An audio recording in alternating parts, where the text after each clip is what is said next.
Everyone welcome to GK hub. Okay అండి, present రేపు ఒకటి విషయాన్ని మనం గమనించినట్లయితే ఎక్కడైతే మీకు ఇది కనిపిస్తుందో ఆల్మోస్ట్ ఏంటండి ఈ యొక్క క్యాండిల్ని గమనించండి.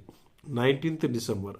సో 19th డిసెంబర్ యొక్క క్యాండిల్ లోని ఈరోజు మార్కెట్ అయితే బ్రేక్ అవ్వలేదు. బాగా గమనించండి, ఈరోజు డే టైం ఫ్రేమ్లో మాట్లాడుకుంటున్నాం, రెస్పెక్ట్ చేసింది.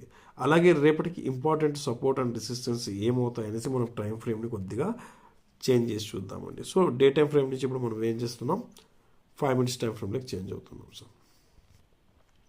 సో 5 minutes టైం ఫ్రేమ్లోకి చేంజ్ అయినట్లయితే ఇప్పుడు మనకి ఏది ఇంపార్టెంట్ వాల్యూ కనిపిస్తుందంటే ఖచ్చితంగా అండి ఏదైతే డే టైం ఫ్రేమ్లో మనం చూసామో ఆ వాల్యూని ఇక్కడ చూడండి మల్టిపుల్ టైమ్స్ రెసిస్టెన్స్గా రెస్పెక్ట్ అనేది చేసింది. రేపు ఫ్లాట్ ఓపెన్ అయితే ఈ వాల్యూ మనకు రెసిస్టెన్స్గా వర్క్ అవుతుంది 25,978. ఒకవేళ గ్యాపప్ అయిందనుకోండి, గ్యాపప్ అయితే ఏమవుతుంది, ఇదే వాల్యూ మనకు సపోర్ట్గా వర్క్ అవుతుంది. గ్యాపప్ అయితే ఇదే వాల్యూ మనకు సపోర్ట్గా వర్క్ అవుతుంది. సో మార్కెట్ అనేది ఎక్కడ ఓపెన్ అవుతుంది అనేది కూడా ఇంపార్టెంటే, ప్రీవియస్ డే ఎక్కడ క్లోజ్ అయిందనే విషయం కూడా మనకి ఇంపార్టెంటే.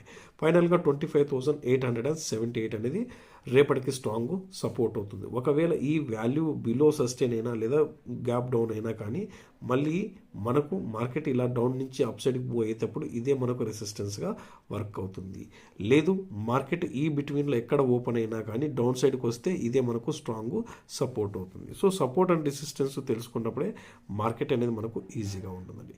ఓకే ఫ్రెండ్స్, ఇలాంటి అప్డేట్ కోసం ఛానల్ని మిస్ అవ్వకండి, మరింత మందికి షేర్ చేసి సపోర్ట్ చేయండి. జై హింద్.